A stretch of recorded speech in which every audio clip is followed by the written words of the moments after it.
Hello students and welcome back to our Analyzing English video series. In this 16th video, we're going to do something similar to what we did in the 15th video, but this time we're going to look at numbers and percentages of English speakers by country. We have a number of sources here that we're relying on, and I saw this on social media. I verified the sources. So we're going to look at these estimates both in terms of percentage of English speakers by country and also the numbers in the populations. And we're also going to look at the top 40 English-speaking countries in the world. Some of them may surprise you. Some of them are probably familiar to you. But I thought this would be an interesting video to analyze the wide scale and scope of the English language. As we know, English is a global language as well as a large language for native-speaking populations in the US, the UK, Canada, Ireland, New Zealand, Australia, and so forth. So we're going to discuss that. We're going to dive in. We're going to analyze the numbers a little bit, look at the percentages, and also how it relates to you as the English learner. So my name is Ben with English from A to Z, and let's get started. So we're going to start with percentage of populations or percentage by population or populations which speak English by country. And, you know, a lot of these top listings, Gibraltar, which is kind of more of a, Strait of Gibraltar, or it's an English territory, that's 100%. But then we have Ireland at 98.3%, followed closely by the United Kingdom, New Zealand, all English-speaking countries, these three, especially in terms of official languages. Singapore is a global hub for trade, shipping, and commerce, so that's not surprising there, as English is a global language. If you're from Singapore, likely you already know English, but it's English for business or for professional reasons is often one of the reasons why people speak English there, although it's I believe it's an official language. I'll have to check that. But then we have the US, which is actually in sixth place at 95.5%, and Australia to round out. Then we have Canada at 83%. That's very interesting. I think that's because of French Quebecois, where people may not speak English there. It's a big part of the Canadian population. So that's why Canada is kind of the smallest percentage-wise in terms of a native-speaking English country, or where it's one of the official languages at 83%. And then, we have Netherlands, Norway, Sweden, Denmark, the Scandinavian countries, Finland. They round out the top 15 here, as well as Austria.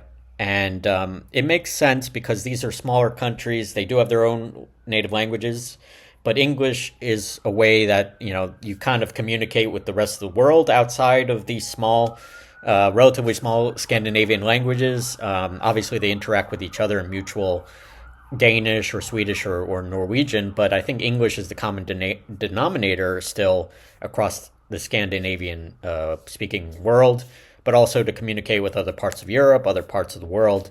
And then Austria, very integrated in the rest of Europe, along with Belgium. That makes a lot of sense to me to round out our top 15. And then the Philippines, which has a history, obviously of colonization, interaction with the United States, also France, Germany, in order to work across Europe and also with the UK and Ireland. Very high percentage there.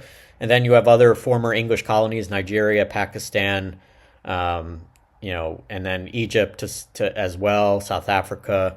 And then, as we go towards the bottom, these are countries where, English is not as important. Large countries like China, Brazil, Russia, India, Mexico as well. These are self-sufficient economies to some degree. They may not need English, but if they do work with other English-speaking countries or work around the world with their companies or as professionals, they may need English. So I applaud those people who do learn English, and I do think there is an advantage now to know English or Spanish or Arabic or French, any of these global languages. So I encourage you all to take this list, look for your country here, and decide, did you learn English growing up? Are you interested in developing your English? These are according to census figures, Crystal, Euromonitor, Eurobarometer, and other local sources. And from this World of Statistics feed, I find them to be reliable. I think they provide pretty accurate statistics. The list makes sense to me.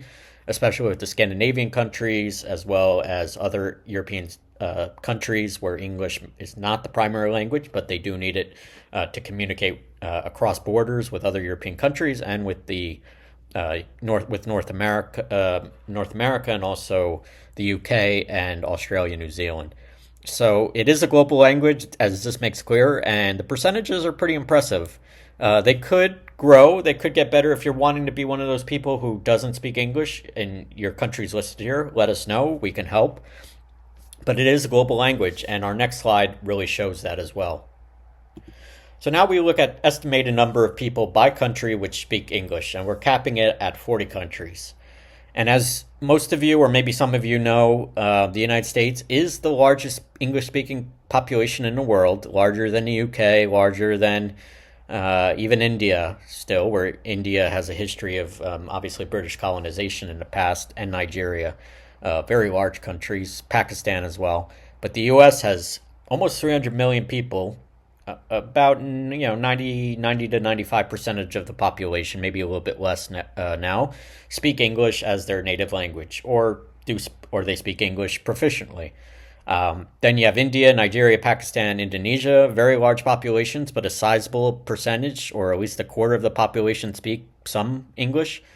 And then China, which is growing as an English-speaking population, and then the UK, Germany. The UK comes in at 8th here, which is a surprise, as in terms of English speaking at a higher or intermediate at least proficiency.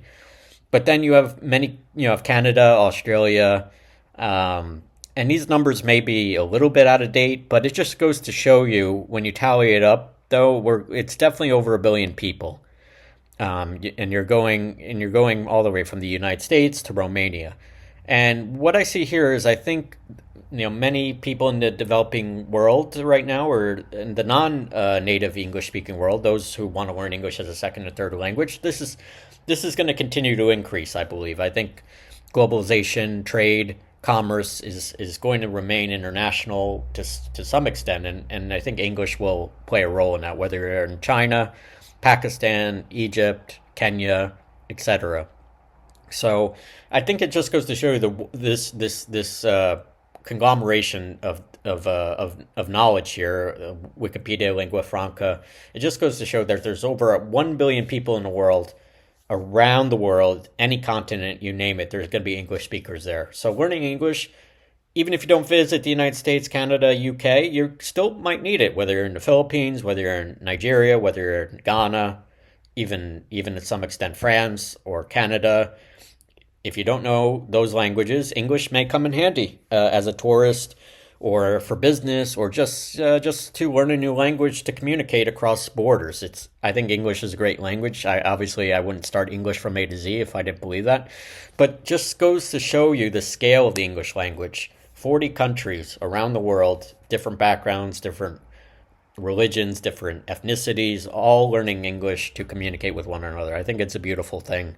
And I just want to show you this to you all at home to realize English is a global language, still the lingua franca of the world. Maybe for the time being, it will continue to do so. Even if there's other languages, I agree it's great to learn multiple languages. English you'll never go wrong with learning English. And it just goes to show you, from the US to France, to Mexico, to Iraq, to Austria, to Morocco, you're going to find people who speak English. And that'll help you in life in a number of ways. I hope you do check out our English for Traveling private lessons and classes. We also offer business English courses and lessons too, to help you join the ranks of over 1 billion and counting people, including in my country, the United States, who speak English as a second language or as a primary language. I think this list includes primary and secondary English-speaking populations. So thank you so much for watching. I really enjoyed doing these Analyzing English videos. This is our 16th. Hope to do a bunch more. In the meantime, check out our other great YouTube videos on our channel, from learning the entire English alphabet from A to Z to fixing your English grammatical or sentence errors on our Spot That English error series, to improve your English language skills. Please don't forget to hit the like button if you enjoyed this video. I thought it was pretty interesting, or hit the subscribe button below to follow us here on YouTube to be the first to learn about the new videos that are uploaded. If you have any questions or would like to subscribe to our official newsletter, please go to our website, www.englishfrom-a-to-z.com/newsletter. Thank you all again so much for watching, and I'll see you soon for another Analyzing English video. Take care now. Bye-bye.